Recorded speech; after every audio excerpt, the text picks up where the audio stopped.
नमस्कार, मैं प्रेरणा प्रेरणा के मंच पर आप सबका हार्दिक स्वागत करती हूँ। कल टेक्नोलॉजी की दुनिया में एक ऐसा हरकंप सा मचा कि वर्ल्ड वाइड फेसबुक सर्वर जो था वो डाउन हो गया और यहीं से एक सोच आई कि ना किंचितम शाश्वतम, कुछ भी शाश्वत नहीं है यहाँ पर। ये जो मौका आया उसमें मेरा कार्यक्रम जो कल पहला लॉन्च का कार्यक्रम था उसमें कहीं ना कहीं थोड़ी सी रुकावट आ गई। और जिंदगी में कुछ भी शाश्वत नहीं है, लेकिन जीवन जीते हुए मैंने ये भी तो सीखा है कि कोशिश करने वालों की हार नहीं होती और लहरों से डरकर नौका पार नहीं होती। तो इस सोच को लेते हुए मैं आ गई हूं आप सबके साथ फिर से प्रेरणा के मंच पर। मैं प्रेरणा सिंह, और कल जहां पे ये शो रोका था, रुकावट हुई थी, वहीं से इस मंच की शुरुआत फिर से कर रही हूं। और कल जो दो लोग हमसे जुड़ने वाले थे और उनसे बात पूरी नहीं हो पाई थी, वहीं से आज इस मंच की कहानी शुरू करूंगी। तो आज मेरे साथ जुड़ी हुई हैं Mrs Ruhi Singh, Mrs India Kenya 2023, और जुड़ी हुई हैं एक खूबसूरत सी वाटिका नौरियाल गुड़गांव से, मिसेस इंडिया गॉडेस 2023, और साथ ही मयंक श्रीवास्तव जी, जिनका कल भी मैंने परिचय दिया था कि वो आकाशवाणी दूरदर्शन में कार्यरत रह चुके हैं और कई मंचों की शोभा बढ़ाते हैं। उन्होंने मेरी सोच में हमेशा मेरा साथ दिया है और आज मेरी सोच में साथ देने फिर से मेरे साथ यहाँ पे उपस्थित हैं। तो आइए ये कार्यक्रम जहां पे कल रोका था वहीं से शुरू करती हूँ। और मेरे साथ लगातार कल मित्रों का जो स्नेह बरसा है, और कई लोगों ने तो मुझे पीछे से ये कमेंट किया है कि आपकी शो की पॉपुलैरिटी क्या हो गई कि मेरा फेसबुक हैक हो गया। और सच में ये सुन के मुझे बेहद खुशी हुई कि कुछ ऐसा हुआ क्या। लेकिन जो भी था, ये दोस्तों का प्यार है, ये अपनों का प्यार है, जिसके कारण ये शो कल बहुत हिट रहा। और आज अपने श्रोताओं को यही कहूंगी कि फिर से हमारे साथ जुड़े रहिए, क्योंकि आज की कहानी और भी दिलचस्प है। कल हमने सुना था उषा विश्वकर्मा जी को, जिनकी कहानी सुनकर कहीं ना कहीं सबका हृदय कांप उठा था। रश्मि सिंह को, जिनकी कविताएं और सोच देखकर सब प्रभावित हुए थे। और नीलू जी को, जिनके जो एक अंतरराष्ट्रीय खिलाड़ी हैं और जिनसे लोग काफी कुछ प्रेरणा लेकर गए थे। और आज खूबसूरती की दुनिया के दो बहुत बड़ी शख्सियत हमारे साथ जुड़े हुए हैं। तो शुरू करते हैं इस मंच का कार्यक्रम। हमारे श्रोतागण जो हमारे साथ जुड़े हुए हैं, इन सबको बहुत बहुत प्यार कि मेरे साथ जुड़ के, और आज मुझे कमेंट भी दिखाई दे रहा है, मुझे बहुत खुशी हो रही है। कुलदीप जी, सोइनी जी, आप सबका बहुत बहुत धन्यवाद कि आप फिर से मेरे साथ जुड़ गए हैं। तो शुरू करती हूँ पहले तो सरस्वती मंत्र से ही, क्योंकि माँ की कृपा है। तो सरस्वती मंत्र से शुरुआत करती हूँ। ओम सरस्वती महाभागे विद्ये कमल लोचने विद्यारूपे विशालाक्षी विद्यां देहि नमस्तुते। जय सरस्वती माँ। और आइए चलिए अब आपको ले चलती हूँ मैं सबसे पहले उस शख्सियत के पास जो मेरी अच्छी मित्र तो है ही, लेकिन मैं उनको जितना जानी हूँ वो आपको अपनी जिंदगी से देखिए आज किस तरीके से प्रेरित करती हैं। एक आम सी लड़की, बिहार की लड़की, जिसने शायद सपने तो बहुत देखे होंगे, लेकिन पूरे कैसे करने होते हैं वो रास्ते उन्होंने खुद ढूंढे हैं, खुद अपनी मंजिलें तलाश की हैं। और एक आम सी खिलखिलाती, और उनकी आवाज जो है वो कभी कभी मुझे लगती है कि लहरें पैदा करती हैं, या जैसे घुंघरू की आवाज हो या कहूं कि कंगन की खनकती हुई आवाज है उनकी। और बहुत ही प्यारी हैं, गृहिणी भी हैं, अपने घर को संभालते हुए मिसेस इंडिया केन्या 2023 का ताज उन्होंने कैसे पाया। सबसे पहले तो उनका जीवन देखते हैं हम उनके ही शब्दों में। बहुत बहुत स्वागत करती हूँ मैं आपका, रूही सिंह जी, स्वागत है। बहुत बहुत धन्यवाद प्रेरणा। सॉरी प्रेरणा जी कहना चाहिए मुझे, बट मैं इतनी फॉर्मल अभी हूँ नहीं, क्योंकि प्रेरणा मेरी बहुत बिल्कुल बिल्कुल। अच्छी दोस्त है और आई थिंक सब जानते हैं सब। तो मैं सबसे पहले तो आपको बहुत बहुत धन्यवाद दूंगी कि आपने इतना अच्छा मंच एक्चुअली सजाया। कल जो हमने सुना, जिन लोगों को मैं कल बोल रही थी ये चीज और मेरी आधी रह गई थी, वो बात ये थी कि जनरली हम आमतौर पे महिलाओं के ना वो कहाँ पहुंची हैं, उनका वो क्या उपलब्धि है, उसको सेलिब्रेट करते हैं। और हम उनके संघर्ष को अक्सर सेलिब्रेट करना भूल जाते हैं, इवन बात करना भी भूल जाते हैं। मैं ये भी नहीं कहूंगी यहाँ कि जो कहीं पहुंच गई है, संघर्ष सिर्फ उनका है। संघर्ष घर में जो हाउसवाइफ है, एक वर्किंग लेडी है, सब अपने तौर पे संघर्ष कर रहे हैं, बट वो संघर्ष की बातें थोड़ी कम होती है। तो ये सबसे पहले तो आप बधाई के पात्र हो कि आपने इतना अच्छा ये स्टेज लगाया कि यहाँ संघर्ष की बातें की जाएगी। और दूसरा, ये मैं थोड़ा सा ना, होता क्या है कि कल भी ये बात हो रही थी कि खुद के बारे में बताना शायद सबसे मुश्किल काम है, पर क्योंकि ये स्टेज ऐसा है, और शायद आज मुझे कोई सुन रहा होगा जो कहीं से इंस्पायर हो जाए। आमतौर पे ऐसी बातें नहीं करती, पर आज करूंगी और दिल से करूंगी, क्योंकि हम आज ऐसी बातें करने आए। तो शुरू करते हैं बचपन से, क्योंकि एक बच्चे की जिंदगी होती है जो आपको कहीं भी पहुंचाती है। और अपने बारे में परिचय में सिर्फ एक सेंटेंस है। एक बहुत आम सी लड़की जिसने बहुत खास सपने देखे।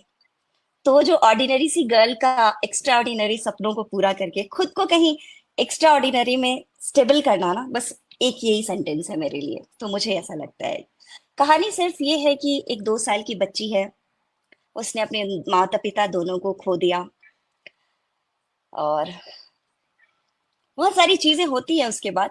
आप बहुत सारे सपने बचपन में देखते हो, मुझे ये करना है, वो करना है, पर समहाउ जब आप एक मिडिल क्लास फैमिली से आते हो, खासकर बिहार से आते हो, तो वहां लोगों के लिए सबसे जरूरी ये होता है कि लड़की है, माँ बाप नहीं है, तो इसकी हर चीज से जरूरी है कि इसे शादी कर दो, टाइम हो शादी कर दो, हमारी रिस्पॉन्सिबिलिटी खत्म।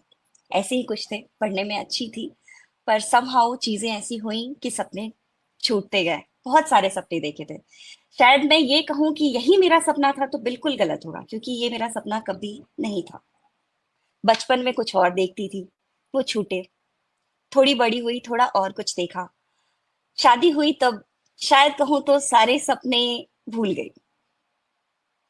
पत्नी, बहू, माँ बनते बनते ना रूह ही छूट गई कहीं। और शादी के 12 साल बाद सडनली से ये रियलाइज हुआ कि रूही तो रह गई, माँ बन गई, बहू बन गई, बेटी बन गई। बेटी एक्चुअली नहीं बनी, क्योंकि मेरे पापा जो थे ना, अगर मैं आज खुद को यहाँ देखती हूँ तो कहीं ना कहीं ये कह सकती हूँ कि मैं यहाँ हूँ क्योंकि मेरे पीछे जो मेरे पिता थे, ठीक है मैंने उनको नहीं देखा, बट मैंने जो इनकी कहानियां सुनी, जो उनको जानती हूँ, मैं इतना जानती हूँ कि वो एक ऐसे पिता थे जो अपनी बेटी को शायद यहाँ पहुंचा हुआ देखते, जिसका उन्होंने सपना देखा था। तो वो भी लगा कि बेटी रह गई, और मैं आज यहाँ हूं। मैं आज बहुत मंचों से बोला है, आज फिर बोलूंगी। रूही सिंह कुछ कर पाई है तो सिर्फ बेटी होने के नाते। मैंने सिर्फ अपना बेटी होने का फर्ज निभाया और कुछ नहीं किया। मेरे माता पिता बहुत पहले चले गए थे, और मेरे पिता को ये हमेशा से था कि मेरी बेटी, क्योंकि मेरे घर में 9 लड़कियां हैं, और जब मैं पैदा हुई एक लड़का, तो आप समझ सकते हो बिहार में लड़की इतनी ज्यादा हो तो घर में क्या माहौल होगा। तो ये था कि फिर एक बेटी पैदा हो गई। तो पापा हमेशा कहते थे कि कोई बात नहीं, मेरी बेटी है ना, सब बहुत नाम करेगी, देख लेना। तो ये बात कहीं ना कहीं बहुतों से सुनी है, मैंने खुद तो नहीं सुनी थी, पर सब कहते थे कि मेरे पापा का नाम रमन जी था, रमन जी ऐसा कहते थे। ये बात ना बहुत दिन तक सोने नहीं दी मुझे कि मैं कुछ नहीं कर पाई। एक दिन उठी कि अब कुछ करना है, बट शादी के 12 साल हो चुके थे, और हाउसवाइफ रही थी, कभी काम नहीं किया था, कॉन्फिडेंस बिल्कुल जीरो, क्योंकि मैं बाहर निकली ही नहीं थी, अपने आप को कभी देखा ही नहीं था कि मैं कुछ कर सकती हूँ। मैं बस खुद को एक माँ और बीवी के बीच में ना, वही कुछ और सोच ही नहीं पाती थी। पर लगा कि नहीं, कुछ तो करना पड़ेगा, ऐसे नहीं चलेगा, खुद के लिए भी और शायद पापा के लिए भी, क्योंकि मुझे हमेशा ये महसूस होता है कि वो लोग हैं, बहुत आसपास हैं, देख रहे हैं, मेरे हर उतार चढ़ाव में मेरे साथ हैं। और हैं, ये हैं क्योंकि मैं जिस जगह से, जिन चीजों से यहाँ पहुंची हूँ, नहीं, ये मेरे मेरे लिए नहीं थी, ये सारी चीजें मेरे लिए थी ही नहीं। ये कहीं ना कहीं उन लोगों का आशीर्वाद है, साथ है, जो मैं यहाँ पहुंच पाई। एनीवेज, तो ऐसा लगा, बट बहुत लेट हो चुकी थी, मतलब और कुछ कर नहीं सकती थी। क्या करूं, बहुत सोचा। एक दिन लगा कि एक बार करके देखते हैं। सॉरी, बहुत दिनों बाद इस बारे में बात कर रही हूँ तो थोड़ा। इसीलिए म्यूट कर रखा है, क्योंकि मैं भी रूही के साथ इमोशनल हो जाती हूँ कई बार। लेकिन नहीं, आप खुल के बात करें, आप बहुत अपने जीवन से कहीं न कहीं लोगों ने जिया है, लेकिन वो स्ट्रगल सबके अलग-अलग होते हैं, पार्ट ऑफ लाइफ। तो वो जो आपसे सुन रहे हैं ना, सब बहुत कुछ आपसे सीखेंगे रूही, इसलिए मैं ज़रूर कहूँगी आप इसी तरह शेयर करें। और आपको बता दूँ कि आस्था दी आपकी जुड़ी हुई हैं और हर पल कह रही हैं कि उन्हें तुम पर नाज़ है, और बहुत प्यार भेज रही हैं आपको। पिंकी सिंघल जी, शुभ्रा जी, नवीन जी बार-बार कह रहे हैं कि वो उन्हें आप पे बहुत गर्व है। तो आपके बहुत सारे मित्र आपके साथ जुड़ के आप बहुत खुशी उनको महसूस हो रही है कि आप इस तरह से अपनी बातें रख रही हैं, और मैं तो हूँ जी। ही, तो ज़रूर करें। चलिए मैं बात को आगे बढ़ाती हूँ। तो बहुत सोचने समझने के बाद लगा कि एक बार ये ट्राई करके देखते हैं। मिसेस इंडिया इंडिया के लिए करना था मुझे।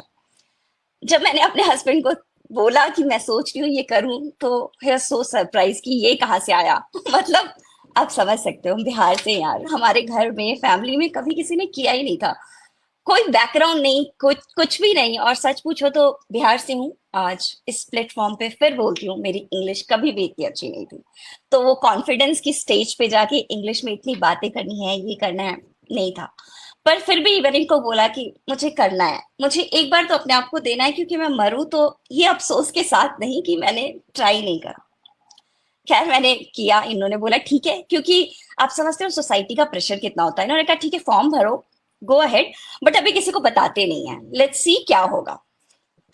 क्या हुआ, सिलेक्शन हो गया। मैं 2020 Mrs India queens of substance की फाइनलिस्ट हो गई। सारी चीजें हो गई, सारे राउंड्स क्लियर किए, जो उनका स्काइप राउंड, कॉल राउंड, जितनी चीजें होती है ऑनलाइन, वो सारी मैंने क्लियर कर ली थी। और अगस्त में, दिसंबर में मेरा, जनवरी में मेरा सिलेक्शन हो चुका था। अप्रैल में वो इवेंट था 2020।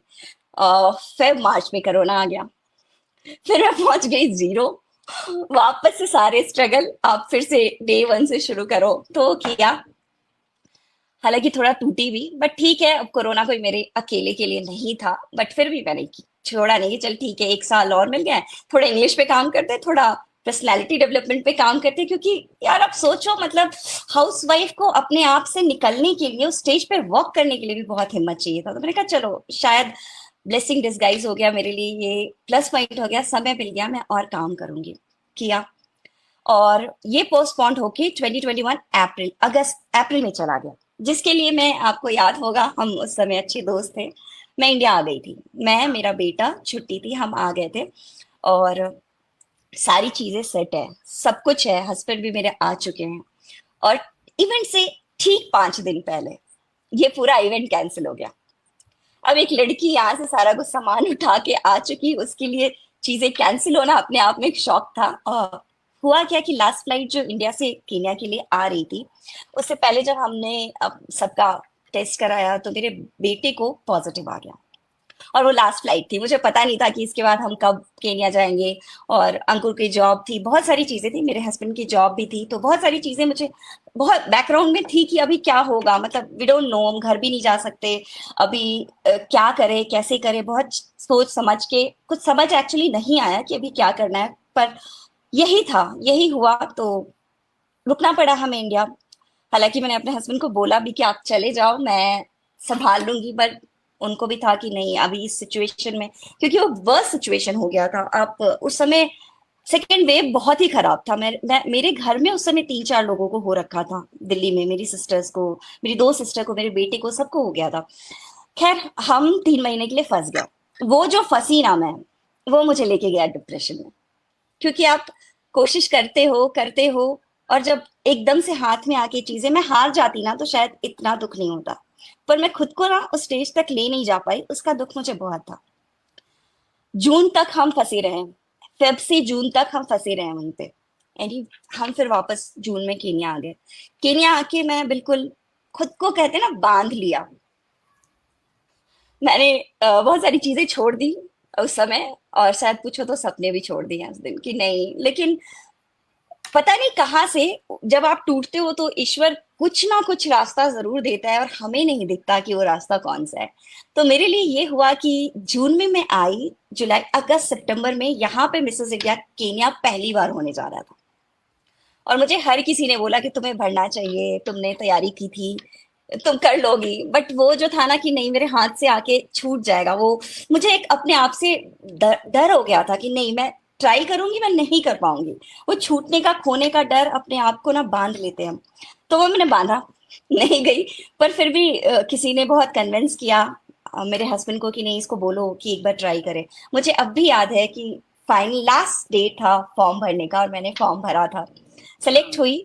और मैंने 3 महीने की यहाँ प्रैक्टिस थी। शाम के 6 बजे हम जाते थे, रात के 9-10 बजे, कई बार 11 बजे आते थे, क्योंकि यहाँ पे बहुत लंबी प्रैक्टिस चली है। मतलब बनाया है, मैं कहती हूँ कि ये जो सेशन मिसेस इंडिया केन्या के थे ना, उससे रूही रूही बन के निकली है, बहुत सीख के निकली है, कॉन्फिडेंट होके निकली है। और खुद के अपने आप में वो जैसी भी दिखती है, जैसे लोग कहते हैं ना कि मिसेस है या मिसेस इंडिया है, मिस है, तो एक ब्यूटी मैटर करता है। मैंने ये सीखा है, कॉन्फिडेंस मैटर करता है। आप अपनी बॉडी में, अपने आप में, अगर आप हिंदी बोल रहे हो डजेंट मैटर, आप कितने कॉन्फिडेंस से बोल रहे हो ये मैटर करता है। और आप मानोगे नहीं, यहाँ पे मिसेस इंडिया केन्या के Q&A राउंड में मैंने हिंदी में जवाब दिया और मैं सिलेक्ट हुई, क्योंकि मैं वहां पे उस कॉन्फिडेंस के साथ गई थी कि मुझे बस करके आना है। मुझे नहीं पता कि लोग मुझे कैसे जज करेंगे, वो कैसा सोचेंगे कि आप कैसे बोल रहे हो, क्या कर रहे हो, लेकिन हाँ मुझे था कि मैं जो हूँ वो दिखा के आना है, और मैं यही हूँ। मैं क्यों प्रिटेंड करूं कि मैं कोई और हूँ। तो मैंने किया ये, और फिर मिसेस इंडिया केन्या हुआ। लॉन्ग जर्नी, 2 महीने की जर्नी थी वो, और बहुत सारे एफर्ट, बहुत सारी मेहनत वो किया। फिर उसके बाद मुझे ले गया गया वर्ल्ड वाइड केन्या को रिप्रेजेंट करने। वो एक और ही अलग दुनिया थी मेरे लिए, क्योंकि आप वर्ल्ड में हर कंट्री से सेलेक्ट हुई लेडीज आती हैं, और आप जब लोगों से मिलते हो तो खुद को और समझते हो। वहां जब कोई मुझे ये कहता था ना कि तुम बहुत बड़ी कंपटीशन हो हमारे लिए, तो मुझे खुद पे लगता था ओह माय गॉड वो छोटी सी लड़की कैसे यहाँ तक पहुंच गई। मतलब मैंने सोचा ही नहीं था, वो लड़की जो हाउसवाइफ थी, जो कल तक सिर्फ घर संभाल रही थी, वो आज यहाँ कैसे है। मतलब उसको कैसे, ये हाँ स्टेज कैसे मिल सकती है। वो दूसरी कंट्री का फ्लैग लेके, इंडिया और केन्या का बड़े प्राउडली फ्लैग लेके जब मैंने वॉक किया था स्टेज पे, that is the magic moment for me, कि मैं आज एक नहीं, एक साथ दो देशों को जी रही हूँ। और आज मैं पहचान हूँ एक नहीं दो कंट्री का। तो वो एक अपने आप में मेरे लिए मेरी जिंदगी का सबसे बेस्ट मोमेंट था। वहां भी मैं बिल्कुल। गई और Mrs India world wide best smile का टैग लिया। वहां से आई क्योंकि इंडिया मेरा पेंडिंग था, हालांकि वो अब उतना जरूरी नहीं था मेरे लिए, क्योंकि मैं वर्ल्ड वाइड होकर आ चुकी थी। केन्या में मिसेस इंडिया केन्या थी, तो वो उतना मेरे लिए नहीं था कि हाँ करना ही है। लेकिन फिर भी मुझे था कि चलो ये एक बार और जी लेते हैं, क्योंकि वाटिका अभी हमारे साथ है, वो जरूर सहमत होंगी कि हम यहाँ पे ना खुद को जीते हैं। जब आप ऐसे किसी मंच पे होते हो ना, तो आप हर चीज से अलग होकर खुद को जीते हो, as a person, as a Vatika, as a Roohi, as a प्रेरणा।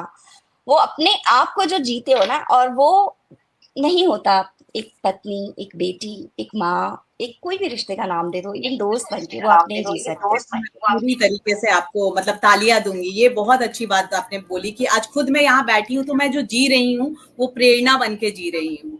ये इसके लिए तो मैं सच में आपको तालियां देती हूँ। बहुत अच्छी तो बात बस बोली है। यही छोटी सी कहानी थी मेरी। ये भी किया, यहाँ भी क्राउन लेकर आई। इस कहानी से मैं सिर्फ एक चीज कहूंगी, जो भी हमारे ऑडियंस सुन रहे हैं, देख रहे हैं, कि कई बार हमें क्या लगता है ना कि हम लेट हो गए। मुझे भी लगा था कि हम लेट हो गए, बट लेट जैसी कोई चीज होती नहीं है। आपको जब लगे ना कि हाँ दिस इज द मोमेंट, यहाँ से करना है, आप नॉक करो। डोर ऐसी चीज है ना कि आप नॉक करोगे तो ये नहीं कोई और खुलेगी, खुलेगी तो जरूर। बट अगर डोर आप नॉक नहीं करोगे तो फिर तो हिम्मत कभी नहीं हारना चाहिए, मीन्स रुकना कभी नहीं चाहिए, बढ़ो आगे। तो ये और मेरी यहाँ छोटी सी कहानी थी, और आई एम सॉरी मैं बीच में थोड़ा इमोशनल भी हो गई थी, आई एम सो सॉरी। बिल्कुल सच्ची कहानियां कहीं ना कहीं दिल बड़ी छू जाती है, इसलिए बड़ी दिलचस्प कहानी है रूही आपकी। और आपकी पूरे जज्बे को अगर इन पंक्तियों में समेटा जाए कि मंजिलें उन्हीं को मिलती हैं जिनके सपनों में जान होती है। मंजिलें उन्हीं को मिलती हैं जिनके सपनों में जान होती है। यहाँ पंखों से कुछ नहीं होता, हौसलों से उड़ान होती है। तो क्या बात। आपने वो कर दिखाया है। लेकिन एक सवाल है कि ये श्रृंखला रुकती नहीं है। हमारे सामने ऐसी तमाम रूही गलियों, मोहल्लों और गांवों में होती हैं। बिहार से आपका सफर शुरू होता है और जो कि केन्या के संयुक्त मंच पर पूरा होता है। ये सफर चल रहा है। आप अपने इर्द गिर्द जब इस तरह की किसी रूही को देखती हैं जिसने 2 वर्ष की अवस्था में अपने माँ बाप को छोड़ दिया है या माँ बाप का साया हट गया है, उसके लिए आप किस तरीके से काम करना चाहेंगे? ये सवाल मैं जानना चाहता हूं आपसे कि एक सफलता के मुकाम के बाद सफल होना, एक जैसे आपने कहा कि आप अपने दरवाजे बंद ना करें, अवसर कभी भी मिल सकता है। तो एक जो आपने सफलता अर्जित की है, उस सफलता को बनाए रखने के लिए आपके लिए ये भी जरूरी है कि आप अपना स्थान किसी और को भी दें, क्योंकि एक विजेता ताज अगले वर्ष एक दूसरे विजेता के सर पे ताज रखता है। तो अपने आसपास जब किसी रूही को पाती हैं तो उसके लिए आपके मन में क्या बात इसका जवाब एक सिंपल सा देना चाहूंगी। देखिए, एक तो ऐसी एक चीज है कि मैं रूही मिसेस इंडिया केन्या बनने से पहले भी बहुत सारे एनजीओ से ऑलरेडी जुड़ी हुई हूँ, जिसमें अब हमारे बिहार का जिसमें प्रेरणा भी जुड़ी है, वो जानती हैं। हाँ। साथ में मैं यहाँ भी काफी सारे एनजीओ के साथ जुड़ी हूँ। मैं जितना सोसाइटी को वापस कर सकती हूँ, ये इसलिए नहीं कि मैं रूही आज बन गई इसलिए कर रही हूँ, क्योंकि मेरे अंदर ये चीज था। मैंने जो जो भी इंसान कहीं से निकल के आता है ना, जो सफरिंग को देख कर आता है या कोई चीज झेल के आगे आता है ना, वो समझता है कि स्ट्रगल क्या होता है। तो वो चाहता है कि हम अपनी तरफ से जितना कर सके। बाकी एक चीज तो मैं आपको कहूंगी, मैं खुद हूं, आप खुद हो, या कोई और रूही खुद हो, उनको चलना तो खुद पड़ेगा। हम सिर्फ रास्ते दिखा सकते हैं, थोड़ा सा सहयोग कर सकते हैं, अपने अंदर का जज्बा और अपने अंदर की हिम्मत तो सबको खुद करनी पड़ेगी। जैसे मैं एक रास्ता ही तो है? दिखा रही हूँ कि आप सबसे मिला के इस शो में लोगों को एक रास्ता दिखा रही हूँ, एक प्रेरणा दे रही हूँ। और रूही और वाटिका, आप दोनों से रिक्वेस्ट करूंगी कि लैंडस्केप मोड में अगर आप दोनों अपना मोबाइल मोड में हैं, वो स्क्रीन बड़ी सही आती है आप लोग की अच्छी। थोड़ा सा हाँ, मैं ये कहूंगा कि रूही ने एक बहुत अच्छी बात कही अभी कि जिस पिता को इन्होंने देखा नहीं है, उस पिता के ख्वाब को ये लेकर जीती रही। कहीं ना कहीं एक शादीशुदा जीवन में परिवार का भी सपोर्ट रहा। इन्होंने एक बहुत अच्छी बात कही कि आपको खुद अपने मन में तैयार रखना होगा, जो मैं ये इनसे सुनना चाह रहा था कि हर शहर, हर गली, हर मोड़ पर कोई ना कोई रूही है। हर आदमी के साथ जीवन में यही बात रहती है कि ये उम्र भर का सफर इसी सहारे पर है, ये उम्र भर का सफर इसी सहारे पर है कि वो खड़ा अभी दूसरे किनारे पर है। तो जो उस पार हमें प्रोत्साहित कर रहा है वो बहुत बड़ी बात होती है। हम आशा करते हैं कि आप जब भी किसी भी विजेता के ताज को लें तो अपने आसपास जितनी भी रूही हैं उनके लिए एक अच्छा अवसर देंगे। बहुत ही खूबसूरत वार्ता रही हमारी, प्रेरणा। आप हाँ, आगे और इसको धन्यवाद। मैं बढ़ाएं। भी सबसे पहले तो मैं अपने श्रोताओं को, क्योंकि कल से भी ज्यादा जुड़े हुए हैं और लगातार इतने ज्यादा कमेंट्स आ रहे हैं और इतने अच्छे अच्छे कमेंट्स आ रहे हैं, और कल मैं कमेंट्स नहीं देख पा रही थी, इसके लिए मैं माफी चाहूंगी, बाद में देखा था। लेकिन बहुत अच्छे अच्छे कमेंट्स हैं, कितने के पढ़ूंगी मैं। लेकिन नवीन मग्गा जैसे कह रहे हैं कि it's only your dedication and hard work which fulfil your dreams and no doubt you deserve every height of success. Vikas ji वाह वाह, लगातार कुलदीप जी और रितु अस्थाना, शुभ्रा पलीवाल, सोहिनी जी लगातार आपको बहुत अच्छे अच्छे कमेंट्स कर रहे हैं। केडी बिंदास दादा जुड़े हैं, प्रणाम करती हूँ आपको दादा। और सबसे अच्छी बात तो आस्था दी ने जो प्यार दिया है सो दिया ही है। एक डॉक्टर कुलश्रेष्ठ थे शायद, जिन्होंने बहुत अच्छी आपको कही कुछ बात, लेकिन वो मिस हो गया है। कुलदीप या कुलश्रेष्ठ करके थे, वो ऊपर मिस हुआ है। आप बाद में पढ़ना रूही, क्योंकि कमेंट्स तो मैं हमेशा ही आपके लिए पढ़ती हूँ, लेकिन आज बहुत ज्यादा अच्छे कमेंट्स आए हैं, लोग आपको फिर से बहुत सारा प्यार दे रहे हैं। और कावेरी लिली जी, नितिन राठौर जी, आप सबका बेहद शुक्रिया। रूही बाद में पढ़ के आप सबको जरूर कमेंट का रिप्लाई करेंगी। और अब चलते बहुत हैं। थैंक यू सबको। एक चीज कंक्लूड करूंगी, क्योंकि बहुत सारे लोग जुड़े हुए हैं और बहुत सारे मेन मेंबर्स हैं। तो मेरे सक्सेस का मैं एक्चुअली ये कहना चाहूंगी कि आज के पुरुष जो है, उन्होंने अपने आप को ना बहुत विकसित कर रखा है। तो शायद इसका भी नतीजा है कि मैं या मेरी जैसी कोई भी लड़की अब कुछ कर पा रही है। तो बहुत हद तक पुरुषों को भी बहुत धन्यवाद दूंगी इसमें। वाह, क्या बात कह दी आपने। चलिए अब हम चलते हैं हमारी एक और जो जुड़ी हुई हैं हमसे मिसेस इंडिया गॉडेस 2023 वाटिका नौरियाल जी, जो जिनको जब मैं जानती थी तो एक साधारण सी स्त्री जो घर को संभाले हुई थी। हाँ, वो इंग्लिश टीचर एक बहुत बड़े स्कूल में रह चुकी थी और उन्होंने उस जॉब को छोड़ा था इसलिए कि वो अपने घर परिवार पे ज्यादा ध्यान दे सके और अपने बच्चों की परीक्षाओं पे ध्यान दे सके। ऐसी स्त्री फिर बाहर निकलती है और मिसेस इंडिया गॉडेस बनती है और उसकी प्रगति का जो दायरा होता है वो कुछ इस कदर बढ़ता है कि वो पैनलिस्ट में आ जाती है। तो इसके लिए तो सबसे पहले आपको हैट्स ऑफ वाटिका, क्योंकि आप कहीं जीतते हो और वहां पे फिर आपको पैनलिस्ट बना दिया जाता है। मेरे ख्याल से ये बहुत ही बड़ी बात है। और अब आप आइए मंच पे और आपकी कहानी आपकी जुबानी सुनते हैं ताकि लोग आपको और जान सके। सबसे पहले शुक्रिया प्रेरणा, मुझे अपने मंच पर इनवाइट करने के लिए, और आपको बहुत बहुत बधाई इतनी अच्छी सोच के साथ इस मंच पर आने के लिए। तो अपनी बात करूं तो मैं एक उत्तराखंड के एक छोटे से कस्बे लैंसडाउन से बिलोंग करती हूँ। एक छोटा सा हिल स्टेशन है और मेरी स्कूलिंग वहीं से हुई। लेकिन मेरी माँ एक सिंगल पेरेंट थी, तो उनकी लाइफ में बहुत स्ट्रगल्स थे, लेकिन उन्होंने उन स्ट्रगल्स को कहीं ना कहीं हमसे दूर रखा। और आज मुझे लगता है कि आज मैं जिस मुकाम पे हूँ उनकी वजह से हूँ। तो खैर आगे स्कूलिंग हुई, फिर कॉलेज छोटी जगह थी, वो आर्मी हेडक्वार्टर्स है वहाँ पर और कैंट एरिया है, तो कॉलेज नहीं था लैंसडाउन के अंदर, वो 5 किलोमीटर दूर था, हमें पैदल चल के वहाँ तक जाना पड़ता था। तो खैर वो सब किया और कोई ऑप्शंस भी नहीं थे कि आप 12th के बाद आप क्या करोगे, आप सिर्फ कॉलेज जा सकते हो, तो वो ऑप्शंस भी नहीं थे। ग्रेजुएशन करी, फिर किसी दूसरे शहर में जाकर केमिस्ट्री से पोस्ट ग्रेजुएशन किया, और वहां से आने के बाद मेरी आमिक पब्लिक स्कूल में एक टीचर मैंने जॉब करना शुरू किया और शाम को मैं ट्यूशन लेती थी। तो I was the happiest person. बाद फिर शादी हो गई, तो शादी हो गई और जॉब छोड़नी पड़ी क्योंकि एनसीआर शिफ्ट हो गई थी, और वो छोटी जगह से निकल के आप थोड़ी सी बड़ी जगह आते हैं तो थोड़े से स्ट्रगल्स रहते हैं। लेकिन फिर भी मैंने कुछ कोर्सेज किए, फिर एक टीचिंग एक ऐसी चीज़ थी जो मैंने हमेशा की थी, तो वो मेरे लिए एक इजी ऑप्शन था। तो यहाँ पर एक पब्लिक स्कूल में मैंने जॉब किया, लेकिन कुछ समय बाद हेल्थ इश्यूज आ गए और बहुत सीरियस हेल्थ इश्यूज आए। I got operated for that, और जिंदगी कहीं ना कहीं वहीं पर रुक गई और 1-1.5 साल लग गया उससे निकलने में। और मुझे मतलब इतनी तकलीफ होती थी कि मैं सांस नहीं ले पाती थी। में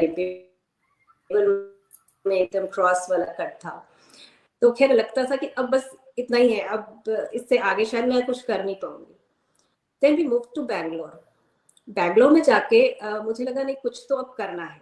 तब तक तबीयत भी थोड़ी संभल गई थी, और जब हम वहां पर गए तो मुझे लगा कि नहीं, अभी टीचिंग हो गया है, I want to experiment now. तो मैंने मैंने सोचा मुझे कॉर्पोरेट सेक्टर में काम करना है। वहां पर मैंने कुछ इंटरव्यूज दिए और मेरा एक सिलेक्शन हो गया एक जगह, जो कि एक यूरोपियन कंपनी का बैकअप ऑपरेशन ऑफिस था।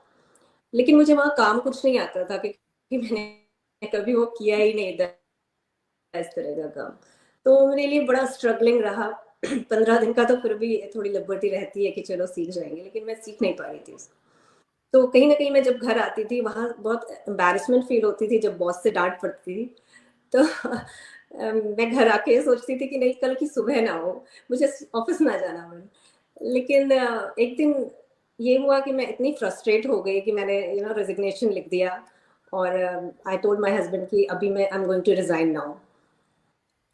उस दिन मेरे हस्बैंड ने एक बात बोली मुझे कि रिजाइन करना is the easiest option, quit करना सबसे आसान है, लेकिन आई वुड अप्रिशिएट अगर तुम अपने आप पे काम करो, उनको देखो चीजों को कि किस तरह से क्यों नहीं हो पा रहा है, आप अपने ऊपर काम करो और सेटल करके आओ, उसके बाद आप शायद रिजाइन कर दो। तो ये चीज मेरे दिमाग में अटक गई, और आप यकीन नहीं करोगे, विद इन अ वीक मैंने सारी चीजें सेटल करी और एकदम परफेक्शन आ गई। Within a month I was मतलब favourite person of my boss.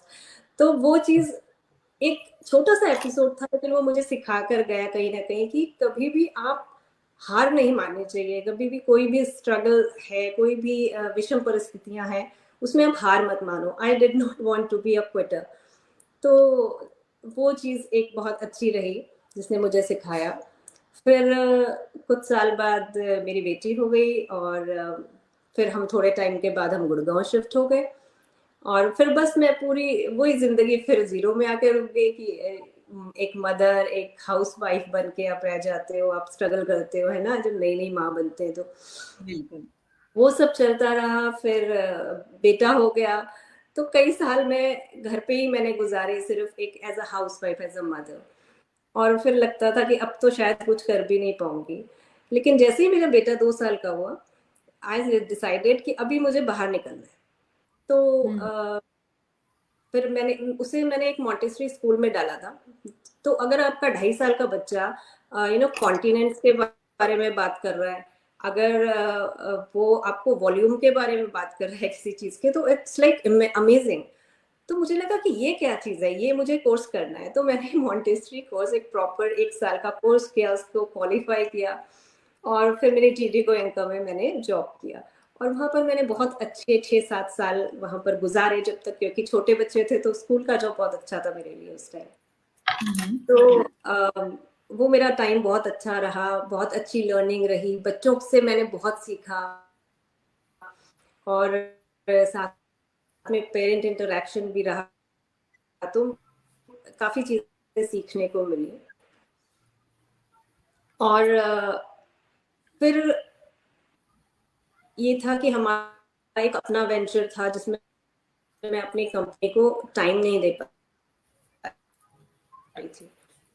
तो फिर लेकिन कहीं ना कहीं, जैसे रूही ने कहा, ब्लेसिंग इन डिस्गाइज, तो हम एक अपॉर्चुनिटी ग्रैब करने की जरूरत होती है इंसान को। तो वो अपॉर्चुनिटी ये थी कि हमें अपने लिए टाइम मिल रहा था। तो मैंने ऐसे सोचा कि कहीं वीडियो देखा और मेरे को लगा कि स्टोरी टेलिंग ही तो है, मैं भी कर सकती हूँ। तो मैंने ऐसी कुछ स्टोरीज लिखी, उनके वीडियोस बनाए और मैंने यूट्यूब एक चैनल खोला, उसमें पोस्ट कर दिए, तो लोगों को पसंद आए। फिर आई स्विच टू पोएट्रीज। फिर मैंने पोएट्रीज लिखना शुरू किया तो मुझे मजा आने लगा। फिर मैंने वो भी सिमिलरली मैंने वीडियोस बना के डालना शुरू किए।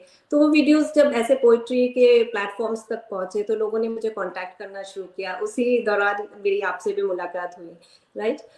तो वो सब हुआ, पोएट्री कॉम्पिटिशन्स में गई और कहीं ना कहीं वो इस तरह से घूमते घूमते कोई वीडियो मिसेस इंडिया तक पहुंच गया।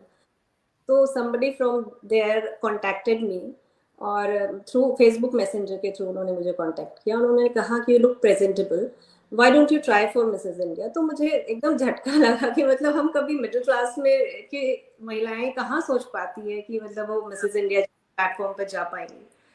तो वो बहुत मुझे लगा कोई फ्रॉड है, कोई ऐसी मजाक कर रहा है। 1 महीने से चलता रहा, बट माय हस्बैंड सेड कि भाई तुम ट्राई तो करो, इतनी अच्छी अपॉर्चुनिटी है। तो उन्होंने कहा फ्रॉड भी होगा तो ठीक है, एक जुआ समझ के खेल लो। तो देन एक उसके जो ऑर्गेनाइजर है मिसेस इंडिया द गॉडेस के, उन्होंने मुझे कांटेक्ट किया। फिर उनसे बात हुई और उन्होंने मुझे कन्विंस किया। मैंने कहा मेरी तो हाइट बहुत कम है, मैं जो अक्सर आप मुझे कहती थी कि दो how we will do this. हाँ, फिगर मेंटेन नहीं है आपके। तो उन्होंने कहा नहीं, आप परफेक्ट हो। और उन्होंने कहा कि वो जो डेफिनेशंस हैं शायद अब बदल गई हैं, स्पेशली। मैं यही आप दोनों को बुलाने का यहाँ ये भी मेरा मकसद था कि दुनिया अभी क्या सोच रही है कि ये ब्यूटी कॉन्टेस्ट है, वो कहाँ है, लोग हाइट और क्या क्या मेजर कर रहे हैं। अब ब्यूटी कॉन्टेस्ट का नजरिया बदल चुका है और वो आप दोनों दिखा रहे हैं। जी जी जी, बिल्कुल बिल्कुल। तो मेरे साथ भी वही सब था कि ठीक है, अब चेहरा ठीक ठाक है लेकिन बाकी चीजें तो इतनी परफेक्ट नहीं है। और हम अपने ऊपर कहीं ना कहीं, महिलाएं जो होती हैं वो अपने ऊपर इतना ध्यान नहीं देती। वो अपनी फैमिली के बारे में, बच्चों के, इन लॉ, सबके बारे में सोचती है, लेकिन कहीं ना कहीं अपने आप को बैक सीट में रखती है। तो मेरा हमेशा जब भी मेरा ऑडिशन होता है या कहीं पर भी मैं जाती हूँ, मैं हमेशा एक बात कहती हूँ कि सेल्फ लव करना सीखिए, क्योंकि अपने आप को प्यार करना बहुत जरूरी है। ये मैंने मिसेस इंडिया में आने पर सीखा है, इसी प्लेटफॉर्म से सीखा है कि अपने आप को जरूर प्यार कीजिए। और there is a very thin line between self love और सेल्फिशनेस। तो आप सेल्फिश होते हो क्योंकि आप सबके बारे में सोच रहे हो। ऐसा नहीं है कि आज मैं मिसेस इंडिया के पैनल में आ गई हूँ या मैं और चीजें कर रही हूँ, तो मैं अपनी फैमिली पे ध्यान नहीं दे रही। ये सारी महिलाएं अपनी फैमिली भी देख रही हैं और यू नो अपने आप को भी आगे बढ़ाने की कोशिश कर रही है, सोसाइटी के लिए भी कुछ करने की कोशिश कर रही है। और ये सब बातें करके कहीं ना कहीं मुझे लगता है कि आपका प्रोग्राम जहां तक पहुंच रहा होगा, महिलाएं प्रेरित हो रही होंगी और कहीं ना कहीं पुरुषों को भी ये लग रहा होगा कि उनको भी अपनी वाइफ्स को, अपनी बहनों को इस तरह के प्लेटफॉर्म्स तक पहुंचाना चाहिए, बिल्कुल, क्योंकि आप दोनों उस चीज को प्रतिमान करती हैं कि कहाँ आप दोनों के पति ने भी उतना ही सपोर्ट किया है। और आपके हस्बैंड ने जो बोला ना कि इट्स इजी टू क्विट, मतलब ये जो टाइम है वो हम कभी भी सोच लेते हैं कि छोड़ दो यार, ये नहीं हो रहा, ये इसको यहीं पे छोड़ देते हैं। यहाँ से ही तो नहीं छोड़ने से जो चीजें शुरू होती हैं ना, वहीं से ये बनते हैं रूही सिंह और वाटिका नौरियाल। वाटिका आपकी कहानी बहुत ही दिलचस्प है और विभिन्न रास्तों से होते हुए गुजरी है। आपकी कहानी को अगर दो पंक्तियों में समेटूं कि जिस दिन से चला था मेरी मंजिल पे नजर थी, जिस दिन से चला था मेरी मंजिल पे नजर थी, हमने तो कभी मील के पत्थर नहीं देखे। तो एक बहुत ही खूबसूरत पड़ाव पे आप है और दुनिया आपको सुन रही है। और सबसे बड़ी चीज है कि नारी विमर्श के आंदोलनों में अक्सर पुरुष को पृथक कर दिया जाता है, लेकिन आपका ये मानना है कि बिना सब मिले हुए हम किसी सफलता के डगर पर नहीं चल सकते हैं। बिल्कुल। ये तो एक बहुत ही खूबसूरत सी बात है।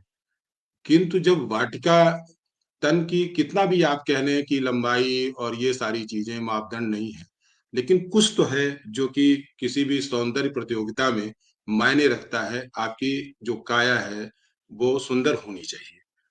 मान लीजिए कि आपके समक्ष कोई ऐसा उदाहरण है जो उन तमाम पड़ावों से होते हुए जब सेमीफाइनल तक पहुंचता है, तो वहां से मन की सुंदरता की उड़ान होती है। आप वो कौन से सवाल के जवाब सुनकर उन्हें फाइनल में जगह देती हैं, एक तो मुझे वो जानना है कि ऐसे कौन से सवालों के जवाब आपको प्रभावित करते हैं। और दूसरे, यदि अपने इर्द गिर्द किसी वाटिका को आप देखें तो उसके लिए आप कौन सा संदेश देना चाहेंगी कि वो इस क्षेत्र में अपना मुकाम बनाए। जी, आपने बिल्कुल सही कहा मयंक जी कि फिजिकल अपीयरेंस से ही हम सबसे पहले जज करते हैं इंसान को, कोई भी इंसान को। लेकिन जब वो अपना मुंह खोलता है तो वो क्या उसकी सोच है, कैसे वो अपने आप को प्रेजेंट करता है, वो बहुत मायने रखता है। क्योंकि जब जब कंटेस्टेंट्स हमारे प्लेटफॉर्म पर आती हैं तो बहुत सारे राउंड्स हो रहे होते हैं, साथ में प्रिपरेशंस चल रही होती हैं, सेशंस हो रहे होते हैं। तो उस दौरान हम देखते हैं कि लेडीज का जो व्यवहार है अपने फेलो कंटेस्टेंट्स के साथ कैसा है। जो क्वेश्चन आंसर्स राउंड है वो तो एक अलग चीज है, लेकिन ये जो बेसिक चीजें हैं उनमें कितनी एलिगेंस है, उनकी बात करने का तरीका क्या है, उनकी सोच क्या है, वो कैसे अपने आप को प्रेजेंट करती हैं, उनको कितना कॉन्फिडेंट है, उनका positive attitude towards life, towards people, towards society, उनका पॉजिटिव एटीट्यूड है या नहीं। और कई लोग सिर्फ क्रिप करते रह जाते हैं, ये अच्छा नहीं है, वो बुरा है। तो क्या है कि हमें एक ओवरऑल पर्सनालिटी चाहिए होती है जिसमें कि सारी अच्छी चीजें हो। हम ऐसी कोशिश करते हैं कि इस तरह की महिला को हम आगे रखें जो कि जिसमें कि ये सारी चीजें हमें दिखाई दे रही हैं। और इसीलिए पैनल में कहीं ना कहीं 4-5 लोग होते हैं, क्योंकि उन सबकी विचार अलग अलग होते हैं और वो उनको जज कर पाते हैं कि जो सही कंटेस्टेंट है वो ही आगे जाए। और दूसरा प्रश्न आपका क्या था?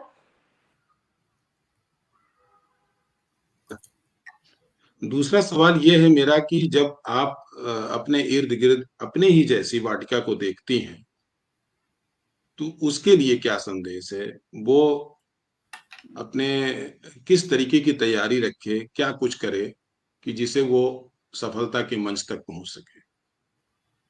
मेरा पहला संदेश मैं दे चुकी हूँ कि सेल्फ लव बहुत ज़रूरी है। अपने आप को प्यार करना सीखिए, अपने आप को बैक सीट में मत रखिए, क्योंकि जब आप अपने आप को प्यार करेंगे, जब आप अपने आप को वैल्यू देंगे, तभी बाकी लोग आपको वैल्यू करेंगे। नहीं तो आपको पायदान समझ के पाँव पोंछ के चले जाएंगे।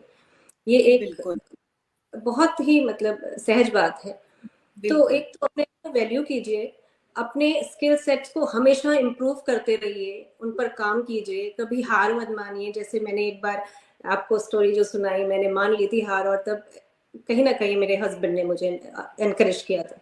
तो ये हमारी सोसाइटी में इतने लोग हैं, इतने महिलाएं और पुरुष हैं, और कहीं ना कहीं मैं कहूँगी पुरुषों को तो एनकरेज करना ही चाहिए, लेकिन महिलाओं को ही, अगर महिलाएं ही महिलाओं को एनकरेज करें तो वो बहुत बड़ी बात होती है। तो बिल्कुल। जी, इस पे मैं मयंक जी कल की कहानी जरूर शेयर करना चाहूंगी अपने सारे, क्योंकि कल जो जुड़े थे वो तो जुड़े ही हैं और भी बहुत लोग जुड़े हुए हैं। पहले तो उनका धन्यवाद दे लेती हूँ, रितु अस्थाना जी को और हेमंत अग्रवाल जी को राम राम कहूंगी मैं। सब बहुत खुश हैं, शुभ्रा पलिवाल जी, सबको आज का कार्यक्रम बेहद पसंद आ रहा है। और इस बात पे महिलाओं को महिलाओं का साथ कैसे देना चाहिए, इस पे ये जरूर बताना चाहूंगी कि कल जब FB क्रैश हुआ तो सबसे पहले खनकती आवाज में मुझे किसी ने कहा कि इसका मतलब है कि ये शो बहुत आगे जाने वाला है, क्योंकि ये कार्यक्रम यहाँ पे रुक गया है। और वो थी हमारी रूही सिंह जी। और फिर वाटिका जी का आज बहुत सारा इंटरव्यू था, कुछ उनको सेशंस लेने थे, और ये इन दोनों ने मुझे इतना सपोर्ट किया कि नहीं, अगर अधूरा छूटा है तो हम समय निकालेंगे, तुम इसे पूरा करो। तो जब महिलाएं ही महिलाओं का साथ देती हैं ना, तो वो ये प्रेरणा का मंच बन पाता है। और कल भी जितने लोग थे, मुझे मैसेज में सबसे ज्यादा महिलाओं के ही कॉल और मैसेज आए कि भाग 2 करो। तो सबसे खूबसूरत यही दिखता है कि महिलाएं ही महिलाओं का साथ दें तो कितना आगे बढ़ सकते हैं हम। और महिला दिवस पे कहीं ना कहीं ये बात भी नहीं है कि पुरुष साथ नहीं देते हैं। पुरुष साथ नहीं होते तो शायद मुझे ये स्ट्रीम यार्ड हैंडल करने नहीं आता, क्योंकि कहीं ना कहीं मेरे पति पीछे से इसे हैंडल कर रहे हैं।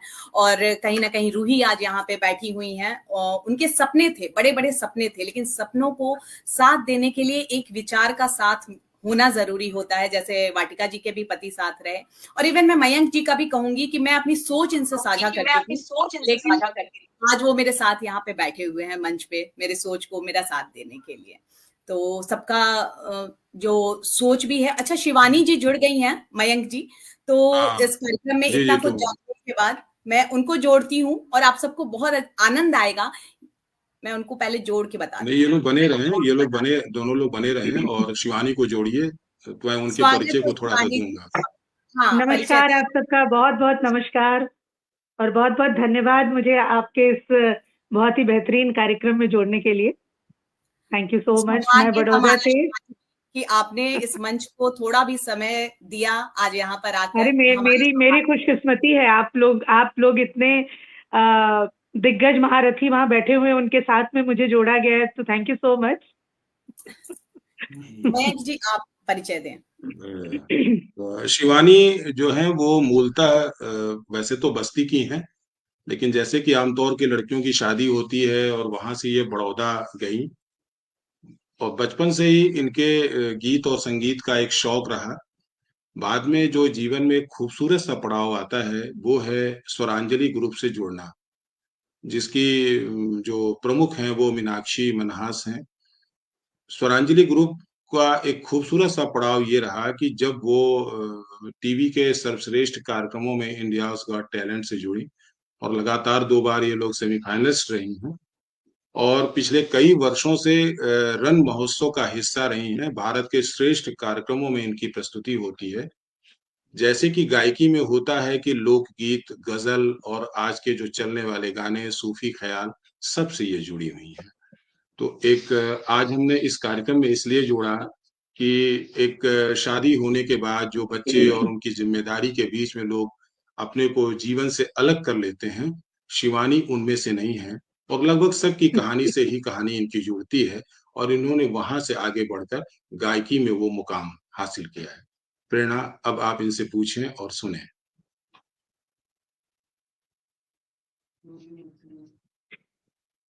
प्रेरणा माइक ऑफ। शिवानी जी, हाँ, मैं जी, आपसे पहले करूंगी कि मोबाइल अगर लैंडस्केप मोड पे कर ले तो ज्यादा अच्छे से आपको हम सब देख ओके। पाएंगे। अच्छा, एक सेकंड। जी जी, अब काफी खूबसूरती से हम आपको देख पा रहे हैं।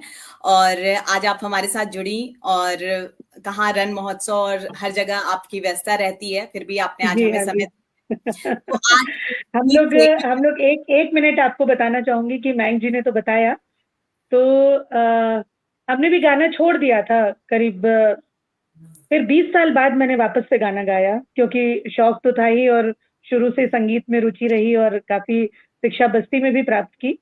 उसके बाद भी थोड़े गुजरात में मेरे भजन वगैरह रिलीज हुए, फिर गाना छोड़ दिया, वही बच्चे, स्कूल, जिम्मेदारियां सारी। फिर मुझे जो मीनाक्षी मन्हास मैम है वो मिली, उन्होंने कहा तुम गाती क्यों नहीं हो। फिर मैंने गाना शुरू किया और मोस्टली मैं सभी तरीके के गाने गाती हूँ, बट बेसिकली मैं फोक एंड गजल गाती हूँ। और यहाँ पर हम लोग गरबा भी गाते हैं, गुजरात में चूंकि रहते हैं तो। और जब हम लोग इंडियाज गॉट टैलेंट से आए तो हमें यहाँ का गौरव गौरवंता अवार्ड भी दिया गया गुजरात का, क्योंकि हम लोग 1 लाख पार्टिसिपेंट्स में से सेलेक्ट किए गए थे। अरे वाह जी, और हम लोग को डायरेक्ट सेमीफाइनल में एंट्री दी गई 1-2 परफॉर्मेंस देखने के बाद। तो इट वाज अ मतलब ग्रेट अचीवमेंट हम सबके लिए।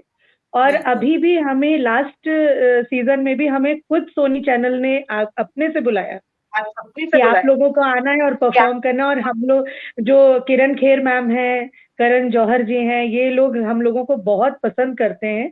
हम लोग बेसिकली मेडलीज गाते हैं, पुराने ओल्ड सॉन्ग्स की मेडलीज।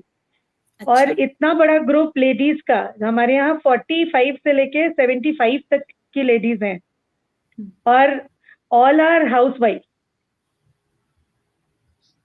और हम लोग, हाँ, हम लोग वहां जाते, जी, हम लोग जाते हैं और बहुत ही हमें इतनी इज्जत दी जाती है सब जगह पे। रन में भी हम लोग गवर्नमेंट के पोर्टल पे हैं, गुजरात गवर्नमेंट पोर्टल पे हैं, वहां से हमें बुलाया जाता है परफॉर्म करने के लिए। ये हम लोगों का 4th ईयर था।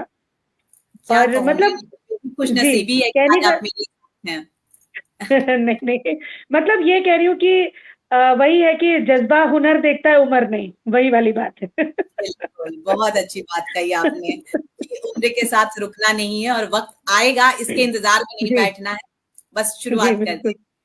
तो आज आपकी तो आवाज आप, हमें सुनने को मिलेगी। जी, आपको मैं कुछ सुनाऊंगी, जरूर सुनाऊंगी और बिल्कुल उम्मीद है आपको पसंद आएगा। हाँ, वो आपके साथ लगातार लोग आपकी इतनी ही बात से बहुत खुश हो जाएंगे। आपको सुनाई पड़ रही है म्यूजिक?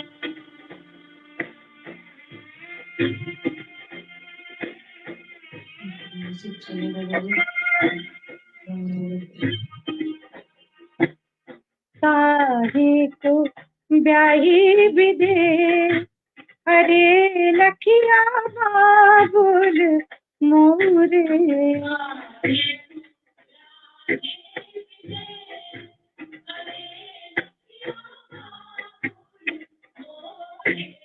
काहे को ब्याही विदे।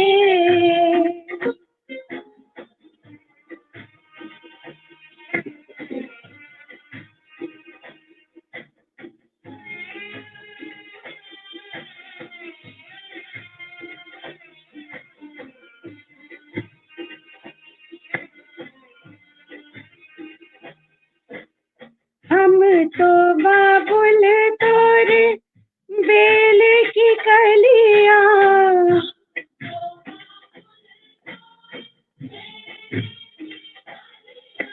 अरे घर घर मांगी जाए, अरे लखिया बाबुल मोरे।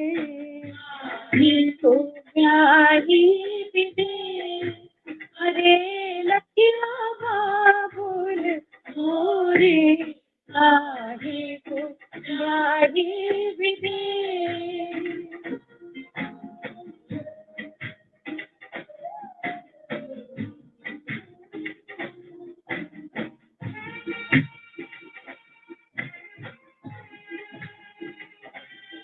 आप लोग भी गुनगुना सकते हैं, ये तो गाना सभी को आता है। बिल्कुल, सभी गुनगुना रहे हैं आपके साथ। हम तो बाबुल तोरे पिंजरे की चिड़िया,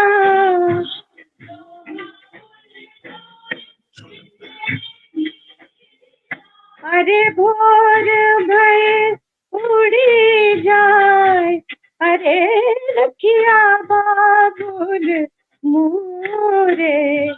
को न्यारी विदे हरे लखिया बाबुल मोरे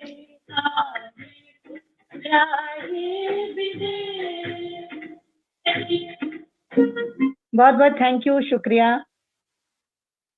और अब मैं आपको एक और गाना थोड़ा सा सुनाना चाहूंगी, थोड़ा इस माहौल से, इस माहौल।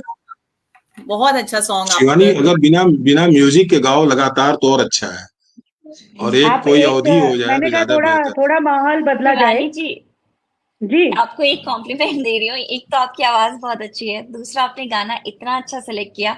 पता नहीं 2-3 दिन से यही गाना चल रहा है मेरे भी प्लेलिस्ट क्या में, बात मैं है, बहुत बहुत सुन बहुत रही बहुत थी। बहुत शुक्रिया। वैसे सिलेक्शन मयंक जी का है, इनको ज्यादा ये बहुत बहुत मयंक जी ने सुंदर। कहा कि तुम भाई वो सब बहुत बार ये हमें गाने बताते हैं कि तुम वो वाला गाओ, या जैसे राम जी का कोई प्रोग्राम होता है उधर का, तो तुम ये वाला गाना गाओ, कोई भजन आता है, कोई गजल आती है तो हमें भेजते हैं। तो इनका बहुत बहुत शुक्रिया, मेरे जीजा श्री हैं। बस यही मैंने अभी तक नहीं बताया था, यही मैं कहना चाह रही थी कि जो इतनी खुशी के साथ मयंक जी का नाम लिया जा रहा है, तो यहाँ पे कहीं रिश्ता भी है। बिल्कुल नहीं, खुश स्वागत है मतलब हमारी लड़ाई भी बहुत होती है ना। बिल्कुल। और बहुत सारे लोग सुन भी रहे हैं और आपसे जुड़ भी रहे हैं, तो एक गीत और हो जाए फिर हम बात आगे जी बढ़ाएंगे। बिल्कुल बिल्कुल, थैंक यू। एक अवधि भी लास्ट में रखना, क्योंकि अपने इलाके की चीज है। भगवान राम का आजकल चर्चा बहुत चल रहा है।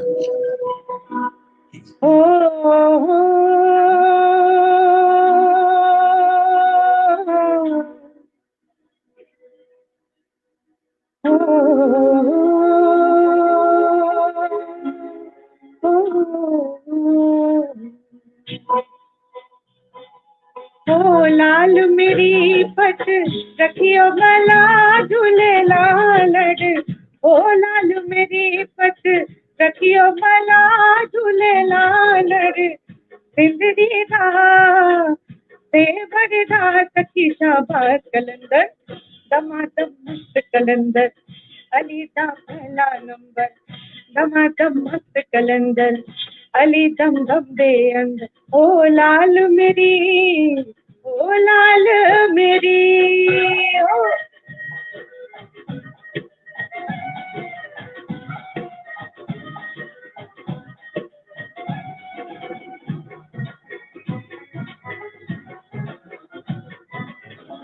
चार चराग तेरे वरन हमेशा,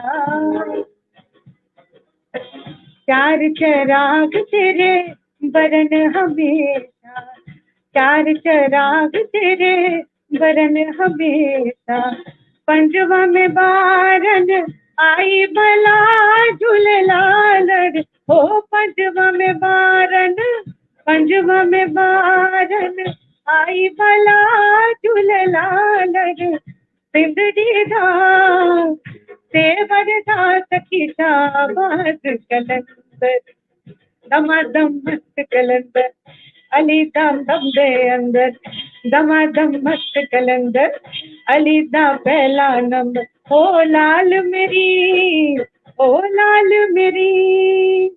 बहुत बहुत शुक्रिया, धन्यवाद। आप लोगों ने बहुत समय दिया मुझे।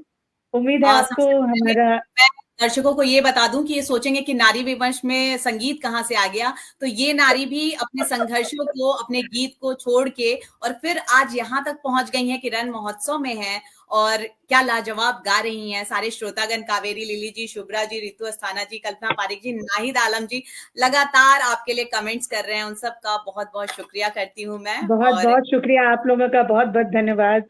और इसी तरह हम लोग आगे बढ़ते रहें, उम्र को ना देखते हुए अपने लक्ष्य को प्राप्त करते रहें और अपना एक स्थान बना सकें समाज में। ये नारी की सबसे बड़ी शक्ति है और यही विमेन एम्पावरमेंट है। तो आप सबका बहुत बहुत शुक्रिया, बहुत बहुत धन्यवाद। मैं बड़ौदा से आप सबका बहुत बहुत शुक्रिया प्रस्तुत करती हूँ। बहुत थैंक यू बहुत सो मच। शुक्रिया, आज आपने हमारे मंच की जो शोभा बढ़ाई है ना, और संगीत में कह दिया है कि उम्र को सरका दो, बस अपनी सोच को और अपने सपनों को पंख दो और उड़ान भरो। और सब बहुत मंत्रपूर्ण है। बहुत बहुत अगर धन्यवाद। अगर अगर थोड़ा सा समय हो तो मेरी इच्छा है कि एक लोकगीत अवधि अगर एक स्टैंजा ही आप सुना दो तो बेहतर होता है। थोड़ा ये हो जाता है ना कि एक सूफी आपने गाया, एक फिल्मी जी गाई और एक हाँ, लोकगीत भी हो जाए। ठीक है, उसके बाद विमर्श शुरू थोड़ा करेंगे सा। मयंक जी, क्योंकि समय भी हाँ, 1 बस घंटे हो बस चुके हैं। बिल्कुल बिल्कुल। एक हम दो अभी तो मयंक जी ऐसा है कि जो हमारे लोकगीतों का कार्यक्रम है, मेरा ये सजेशन है कि होली के आसपास ये प्रोग्राम रखा जाए, तो बिल्कुल, हम मुझे लोग उसमें पूरा रंग रसिया संगीत हम लोग जोड़ेंगे और बिल्कुल आपको सुनाएंगे एक से एक बढ़िया आपसे होली। और आप मुझे लगता है कि ज़रूर समय देंगी। जी जी बिल्कुल बिल्कुल, मेरी खुशकिस्मती है। थैंक यू, शुक्रिया, बहुत बहुत धन्यवाद आप लोगों का। Thank you. बहुत-बहुत धन्यवाद, बहुत-बहुत धन्यवाद। तो अपने विमर्श की तरफ चलते हैं हम। बहुत-बहुत शुक्रिया आपका मयंक जी, ये इस मंच पर ये 4 चाँद जो आपने लगा दिया ना संगीत से, उसके लिए आपका बहुत-बहुत शुक्रिया, क्योंकि श्रोतागण कहीं न कहीं सुनते हुए सोच में लगे थे और अचानक से जोश में आ गए हैं। तो उन सबका धन्यवाद देती हूँ और चलते हैं अपने विमर्श की ओर। तो यहाँ पे तो मुझे लगता है कि जो हम एक सोच लेके चलते हैं ना कि सौंदर्य प्रतियोगिता, जैसे फेयर एंड लवली का एडवर्टाइजमेंट चल रहा हो, वैसा मुझे बिल्कुल भी नहीं लग रहा है। चीजें इतनी बदल गई हैं और बदलने वाले खुद हमारे अपने ही लोग हैं, अपनी ही जो नारियां हैं, वही कहीं ना कहीं चीजें बदल रही हैं। तो अब मैं सबसे पहले रूही आपके पास चलती हूँ कि हम परंपरा और प्रगति पे बात कर रहे हैं। तो जब परंपरा और प्रगति पे, क्योंकि ये सवाल मैं आपसे इसलिए भी पूछ रही हूँ कि मुझे याद है कि जब आप मिसेस इंडिया केन्या में जा रही थी, तो उसके पहले घर पे खाना बना के, घर की डस्टिंग करके, पूजा करके, सब सारे कार्य अपने निपटा के और फिर वो एक दूसरे मंच पे आप चली गई और वहां आप जीत कर भी आई। तो मुझे लगता है कि कहाँ ये परंपराएं टूट कहाँ रही हैं, जिसको लोग बोलते हैं कि सौंदर्य प्रतियोगिता में जा रही हैं, वो दूसरी ही दुनिया की बात है, वो ऐसे कपड़े पहनती हैं। तो मुझे तो लगता है आपको देख के कि परंपरा और प्रगति को लेकर आप जैसे लोग चल रहे हैं, आपके क्या विचार हैं इस पे? सबसे पहले बहुत अच्छा टॉपिक है। सबसे पहले हमें समझना पड़ेगा कि हम परंपरा मान किसको रहे हैं। क्या जो सदियों से चलता आ रहा है वही परंपरा है, या जो हमारे जो कहते हैं ना ट्रेडिशन, जो वो जो हम सीख के आए हैं, जो हमारे हमें हमें अपने मूल से जोड़ता है, वो परंपरा है। तो सबसे पहले तो इस परंपरा को लेके लोग कंफ्यूज है। लोगों को लगता आ रहा है कि अगर बहुत सालों से कोई चीज चल रही है वो परंपरा है, बट मेरा ऐसा मानना है कि जो हमें अपने रूट से जोड़ देती है वो परंपरा है। और परंपरा अगर उनके हिसाब की परंपरा की हम बात करें, जो लोग आमतौर पे देखते हैं कि हाँ एक महिला को घर में रहना चाहिए, एक महिला को ऐसे कॉन्टेस्ट तो छोड़ो, घर से बाहर काम नहीं करना चाहिए। तो परंपरा जबकि हमारा संविधान इसलिए बना कि जब कुछ चीजें हो तो उसको संशोधित करें। तो अगर आप इसको परंपरा मान रहे हैं तो आई हैव कि आपको संशोधन करना चाहिए, राइट? तो मुझे ऐसा ये चीज लगता है कि उनके हिसाब की परंपरा ऐसी, लेकिन मेरी परंपरा क्या कहती है कि मेरी जो वजूद है, मैं जिस रूट से हुई, मैंने जो अपनी नानी दादी, क्योंकि मेरी अपब्रिंगिंग इन लोगों के साथ हुई है, मेरे ग्रैंड पेरेंट्स के साथ, तो उनकी जो चीजें मैं सीख के आई हूँ, मेरे लिए मेरी परंपरा वो है। तो मैं वो निभाती हूँ। मैं भले ही आज मॉडर्न कपड़े में आप देखते हो मुझे, पर आप मेरे को हर त्योहार में उसी ट्रेडिशनल कपड़ों में भी देखोगे। तो बिल्कुल। बैलेंस जो होता है ना, कि अगर आप ये सिर्फ सोच लिए कि कोई लड़की मॉडर्न कपड़े में है, इस इंडस्ट्री में है, तो वो परंपरा नहीं निभा रही है, तो नहीं। हम बैलेंस करना जानते हैं। हम एक्चुअली आज की जो कहा जाता है नारी है ना, बहुत चीजों से संशोधन होकर, और ऐसा नहीं है कि नहीं हो रहा है। रोज आए दिन बहुत चीजें बदल रही हैं। पहले पहले आप देखो कि कोई भी महिला घर से बाहर निकल के काम नहीं कर पाती थी, अब हम कर रहे हैं। एजुकेशन सिस्टम, आपको एक रिसेंट की मूवी याद होगी, ओ माय गॉड, जिसमें खुल के सेक्स एजुकेशन पे बात की गई है, which is very important. But जब हम पढ़ रहे थे तो होती थी इतनी बात, बट शायद बिल्कुल। मैं, आज मेरा बेटा है, उससे मैं बात करती हूँ क्योंकि ये जरूरी है। तो जहां परंपरा आपकी किसी प्रगति को रोकती है, वहां उस परंपरा में संशोधन भी जरूरी। अगर आप नहीं किए होते तो आज हम शायद आज तक सती प्रथा निभा रहे होते। वो बदली गई क्योंकि वो बिल्कुल। उस समय की मांग थी। बट हाँ, अब हमारा रूट अगर ये कहता है कि मैं एक माँ हूं तो मेरे माँ के लिए फर्ज निभाना उस तरह से जरूरी है, तो मैं शायद साड़ी पहन के निभाऊं या मॉडर्न कपड़े पहन के निभाऊं, मैं निभाऊंगी। जहां मैं बहू हूँ, वो मैं अगर सर पे दुपट्टा ना भी रखूं, क्योंकि बिहार से हैं, हमें रखने को एक है कि आपको रखना है, लेकिन अगर मैं नहीं भी रखूं, और उनके साथ निभा रही हूँ, तो शायद मैं परंपरा निभा रही हूँ, लेकिन मैं रख के नहीं निभा पा रही हूँ, तो आई थिंक इस परंपरा को टूटनी चाहिए। तो मेरे बिल्कुल हिसाब से परंपरा और प्रगति ऐसी चीज है कि आप उसको कितना खुद में बटोर के चलते हो, बैलेंस कितना करते हो आप। बैलेंस, जी। ये सबसे सही बात कही आपने कि बैलेंस। और जो परंपराएं मुझे भी लगता है रूढ़िवादिता की तरफ लेके जाती हैं, उनको टूट जाना ही बेहतर है। और आंखें तो शर्म में ना हो और कपड़ों में हो सिर्फ, तो फिर क्या ही वो परंपरा को निभा रही हैं। तो परंपरा और प्रगति को साथ लेते हुए आप जैसे लोग जो ब्यूटी कंटेस्ट जीत भी रहे हैं और साथ में अपने घर को भी संभाल रहे हैं, परिवार को भी संभाल रहे हैं। और ये सवाल इसलिए भी पूछा मैंने आपसे क्योंकि मैं देखती हूँ आपको कि छठ व्रत भी जो होता है उस वक्त, या तीज त्योहार आप तीज। जितने अच्छे से मनाते हो, तो कैसे कहते हैं कि नहीं ये जो प्रगति के दौर पे चली गई है तो मॉडर्न, ये तो मॉडलिंग में है क्योंकि आपके पास कई मॉडलिंग असाइनमेंट्स हैं अब, तो अब ये मॉडलिंग में चली गई हैं, तो जैसे वो चीजें छूट गई हैं जहां पे जो प्रेरणा, चीज यहाँ पे जरूर। एक चीज ऐड करती हूँ, लोग ये समझ नहीं पाते कि वो हमारा काम है और ये हम हैं, दोनों में बहुत अंतर है। अब एक बस तो ना सोच, जहां तक अगर बात करें तो बहुत हद तक सोच बदलनी पड़ेगी आपको। लोग नहीं बदलते, मैं खुद ये फेस करती हूँ। अगर आप देखने में अच्छे हो ना, तो आपकी जो आपके अंदर क्वालिटी है वो हम्म दब जाती है। आप कितने भी सभ्य हो, कितने भी काबिल हो, लोग उस तरीके से नहीं देखते। आपकी काबिलियत से ना मायने आपका आपकी खूबसूरती रखती है, जबकि ये गलत है। एक खूबसूरत इंसान जो देखने में खूबसूरत है, वो काबिल भी हो सकता है, वो संयमित भी हो सकता है। तो ये चीजें हैं जो मुझे एक्चुअली लगता है कि सोच, क्योंकि कई बार आप ऑफिसेज में भी, जो मल्टीनेशनल कंपनीज में मैं अपनी बहनों को देख रही हूँ, अगर लड़की अच्छी है देखने में और उसको अच्छी चीजें मिल रही हो, डिजर्व करती है, उसके डिजर्विंग को ना, उसके डिजर्विंग से नहीं, उसके लुक से तौल देते हैं, दुख से जो तौल कि देते। एक्चुअली गलत है। मैं एग्री करती हूँ पूरी तरह से। बिल्कुल वाटिका जी, आप बताएं आपकी अपनी सोच, आपसे आप भी रखें इस बात पे। रूही ने बिल्कुल सही कहा। और अगर हम, परंपरा तो पहले ये भी थी कि घूंघट में रहती थी स्त्रियां, तो अगर हम उसको ना तोड़ते तो शायद प्रेरणा के मंच तक नहीं पहुंच पाते। और अगर मैं ब्यूटी कॉन्टेस्ट की बात करूं, तो देखिए, पहले बहुत सारी चीजें होती थी, जैसे मैंने पहले भी बताया कि फिजिकल अपीयरेंस को ज्यादा शायद वैल्यू दी जाती थी।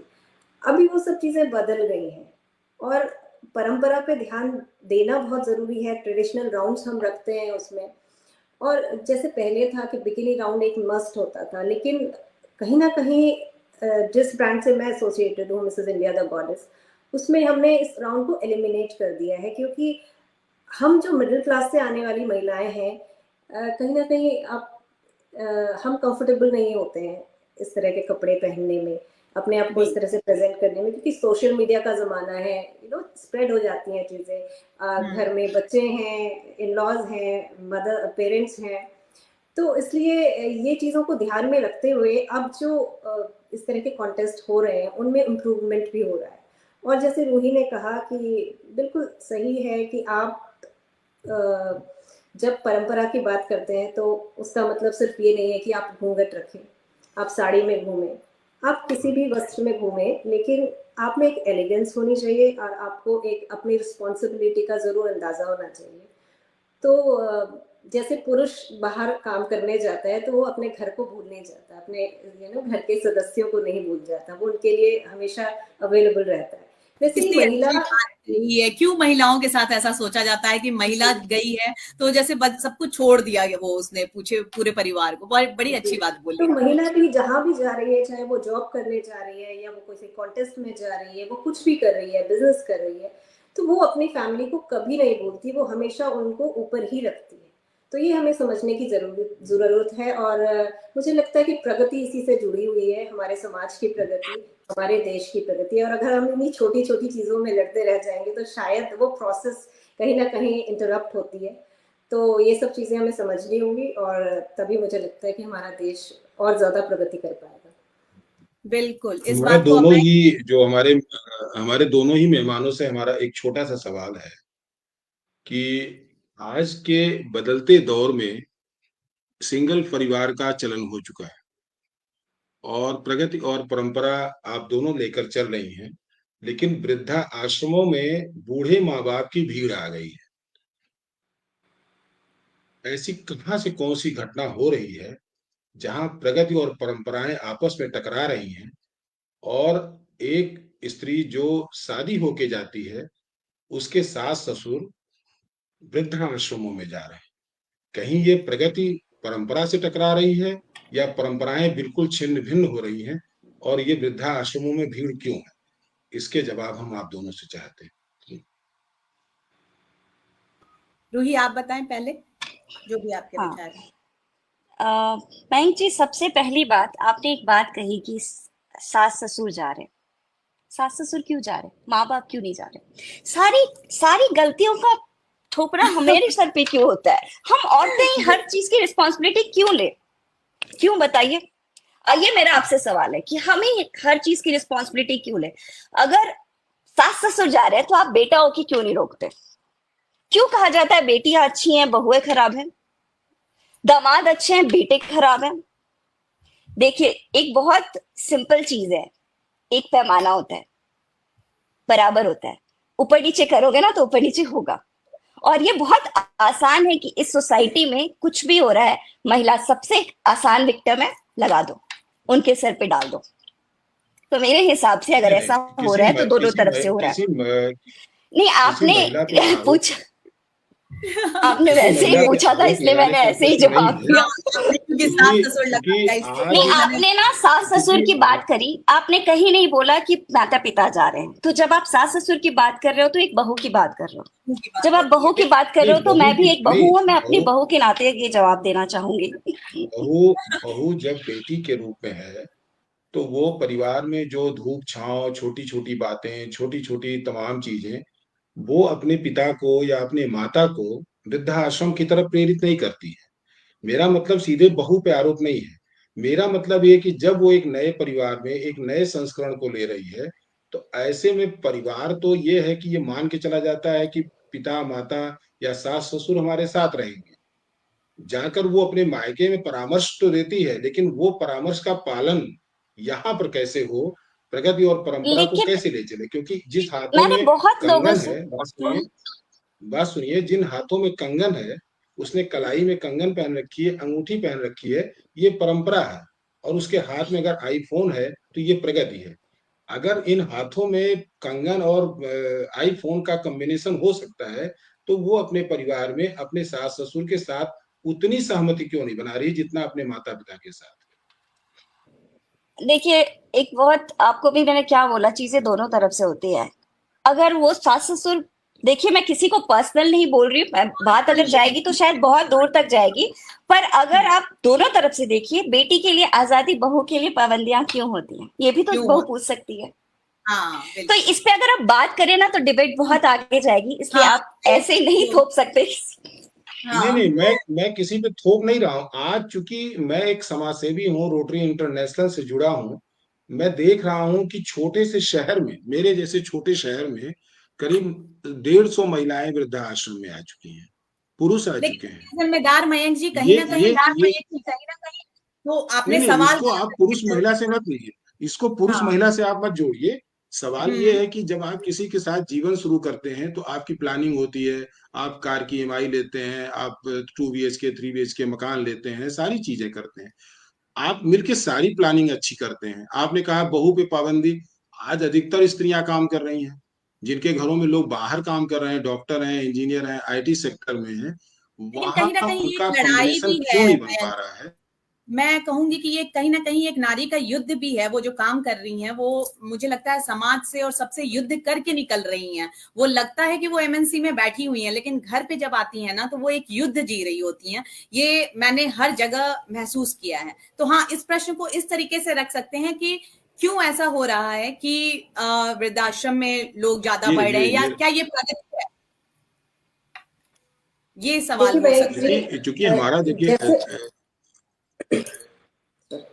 हमारा जो सवाल किसी व्यक्तिगत उससे जुड़ा नहीं है। मेरा सवाल समाज में, चूंकि ये आज बढ़ रहा है और हम सभी उससे दो चार हो रहे हैं, हमें इस चीज को, हमें उसके लिए एक ऐसा रास्ता अख्तियार करना होगा कि लोग अपने परिवार में जिस तरीके से रहते आए हैं उसी तरीके से आगे भी रहें और प्रगति और परंपरा के संवाहक बने। बिल्कुल मैं उस पर आपसे ये जानना चाहता हूँ कि चूंकि दोनों ही व्यस्त महिलाएं हैं, दोनों ही अपने प्रगति के क्षेत्र पे बुलंदियों को छू रही हैं, जब उनके द्वारा कोई बात कही जाती है किसी ग्लैमर वाले पोस्ट से, तो वो बात बहुत दूर तक जाती है। आप अगर एक किसी शैम्पू का प्रचार करेंगी तो लोग उसे लगाना शुरू कर देते हैं। आपके कहने की मयंक बात का जी, अगर मतलब आप बहुत है, बहुत पर्सनल तौर ज्यादा। पे कहेंगे तो मुझे नहीं लगता है कि मैंने कोई बहू होने का फर्ज नहीं निभाया या पत्नी होने का नहीं निभाया। मैं अच्छा, नहीं, बैलेंस मैं करके आपको चलूं। पर्सनल अगर नहीं आप नहीं पर्सनल तौर पे बात कर आप रहे हैं तो पर्सनल पर्सनल तौर नहीं, पे हम सब चल रहे नहीं हैं। नहीं नहीं एक मिनट मयंक नहीं जी, नहीं पर्सनल। चंचल शर्मा जी ने एक बड़ा अच्छा कमेंट किया है कि विवाह होने पर बेटे को क्या हो जाता है कि माता पिता वृद्धाश्रम भेजे जाते हैं, बहू आने पर बहू को कारण समझ लिया जाता है, पर बेटे के संस्कार कहाँ गए कि पत्नी के आंचल को ओढ़ माँ का आंचल भूल जाता है। बड़ी अच्छी बात, उन्होंने खुद ये बहुत प्रश्न डाल दिया। बहुत बहुत बहुत बहुत अच्छी अच्छी बात। बात उन्होंने कही है, कंचन जी को बहुत बहुत धन्यवाद। हम ये कहते हैं कि कंचन जी जैसे लोग या हम जैसे लोग उस लड़के को आप सब कुछ समझा के कर लेती हो, तो ये तो कहो कि अगर कल से माँ बाप घर में नहीं रहेंगे तो मैं रहना छोड़ दूंगी।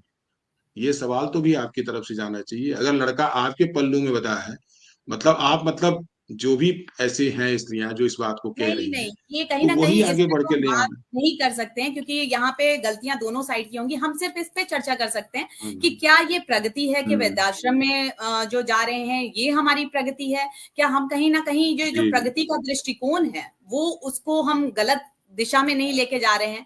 ये सवाल मैं पूछना चाहूंगी रूही आपसे भी, और वाटिका आपसे भी पूछूंगी। तो रूही आप बताएं। सॉरी, फिर से एक बार रिपीट करो, मैं अभी उसी सवाल में रह गई। मतलब बात बस इतनी है कि हम प्रगति का जो दौर देख रहे हैं ना, उस प्रगति के दौर में कहीं ना कहीं रिश्ते छूट रहे हैं, जो संस्कार की नींव जो है वो छूट रही है, संयुक्त परिवार छूट रहा है।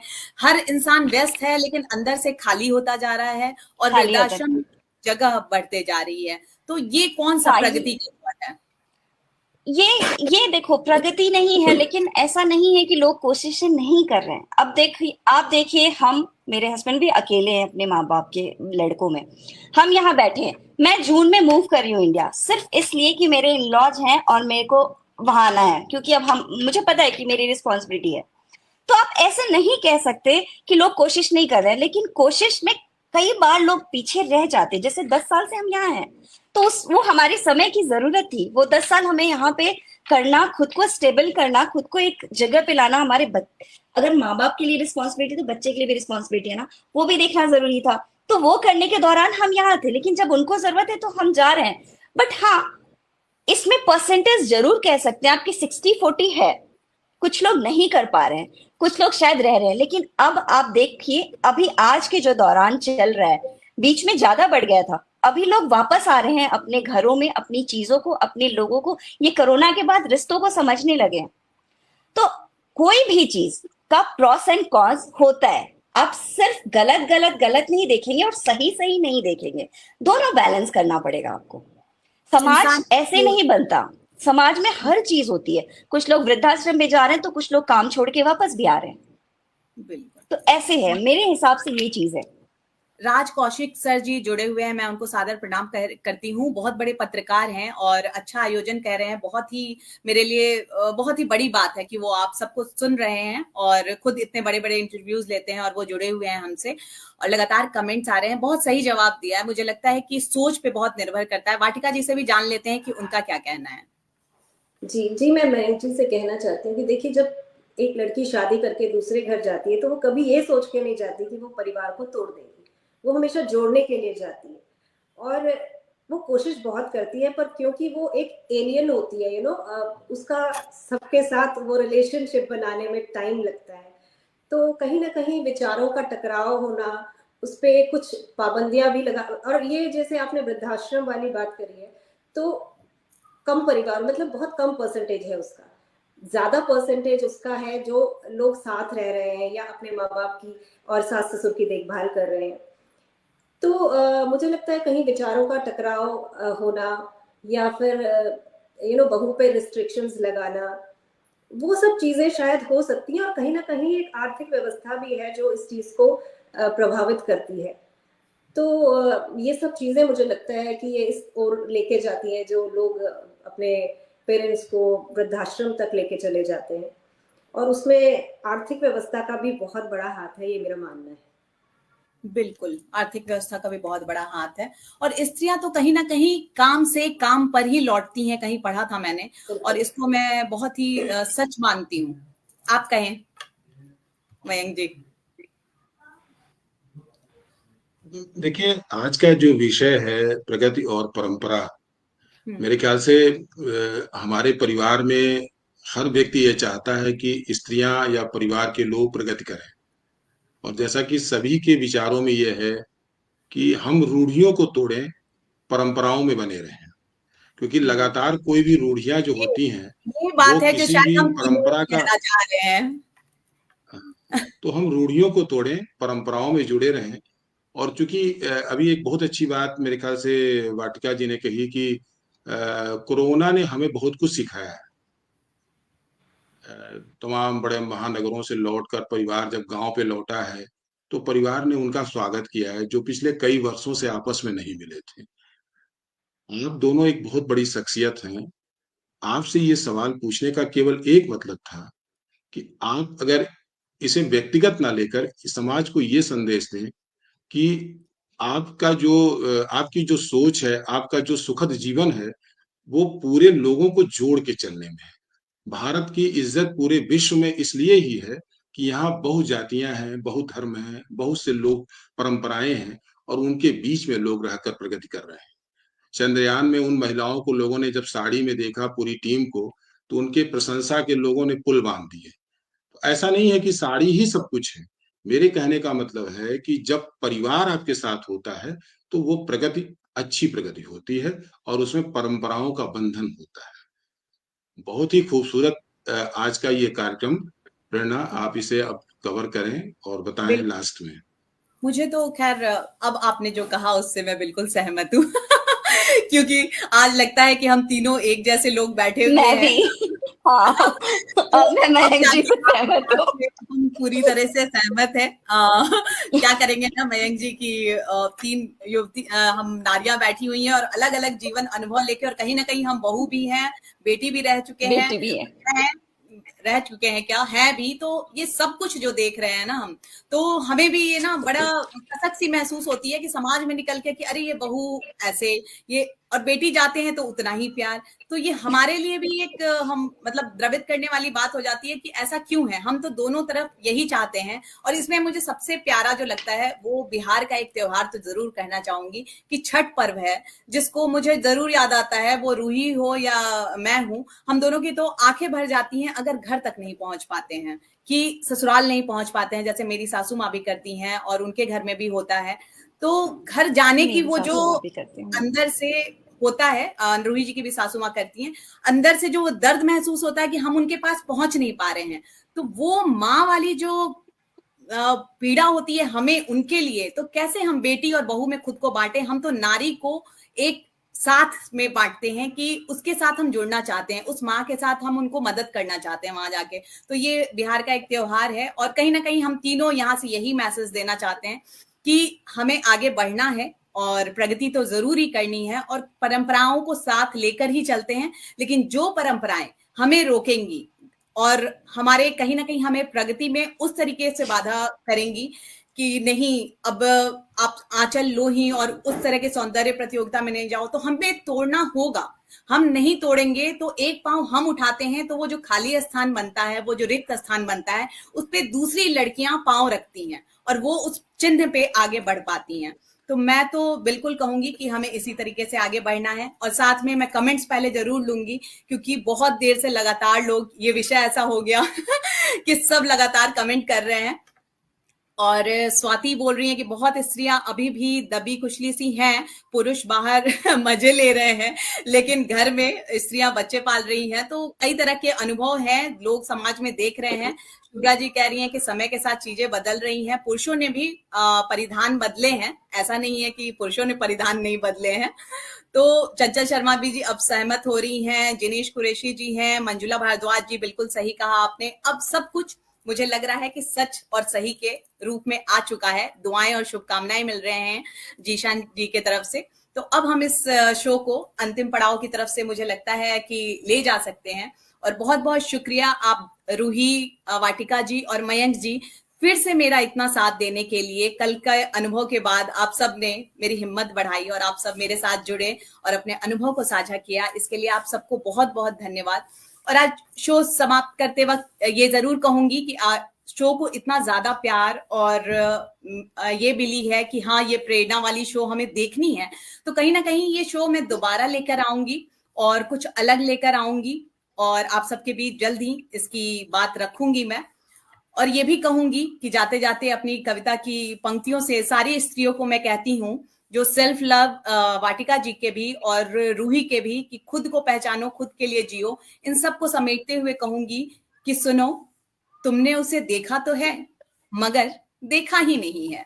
सुनो, तुमने उसे देखा तो है मगर देखा ही नहीं है। तो स्त्रियों को देखो, समझो, वो सुबह से शाम तक क्या कर रही हैं, क्या जी रही हैं। और तब जब उनके जीवन संघर्ष में आप पुरुष या महिलाएं जो भी एक दूसरे का साथ देंगे ना, तो ये प्रगति यहीं पर नजर आएगी, ये संस्कार यहीं नजर आएंगे और ये परिवार की जो नींव है वो बिल्कुल भी नहीं डगमगाएगी।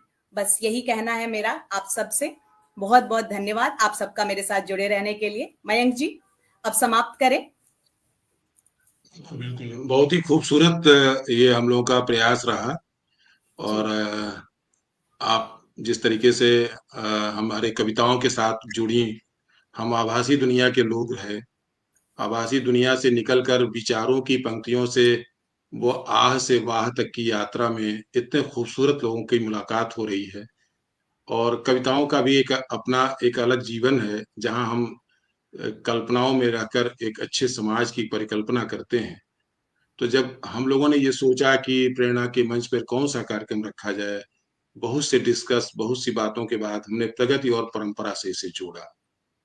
प्रगति और परंपरा यदि हमारे भारत में या हमारे हिंदुस्तान के तमाम, जैसे आपने बिहार का छठ कहा, बिहार का वो छठ नहीं है, अब वो पूरे देश और विश्व का छठ है। मेरे ख्याल से छठ ही एक ऐसा पर्व है आज की तिथि में कि पूरे विश्व में मनाया जा रहा है। और छठ भी एक संदेश देता है, उसके प्रसाद को आप अकेले नहीं बना सकते हैं, उसमें मिलकर सारी महिलाएं उसमें काम करती हैं। जितनी स्वच्छता और शुचिता की जरूरत है वो आप अकेले बस की बात नहीं है। तो जहां सामूहिकता है वहीं हमारी लोक परंपराएं पल्लवित और पोषित होती हैं। हम प्रगति और परंपरा के ऐसे ही चीजों को लेकर आगे बढ़ें। और जैसा शिवानी अभी ने कहा कि होली के दिन नजदीक आ रहे हैं, तो हम तमाम देश के विविध रंगों को तमाम महिलाओं और पुरुषों के साथ जोड़ें, ये मेरी अपील है। और अगली बार जब हम मिले प्रेरणा के मंच पर, तो खूबसूरत गीतों और पहाड़ों के साथ मिले। बहुत बहुत नमस्कार, आप सभी का धन्यवाद कि आपने ये अवसर दिया और प्रेरणा के मंच का ये कार्यक्रम सफल किया।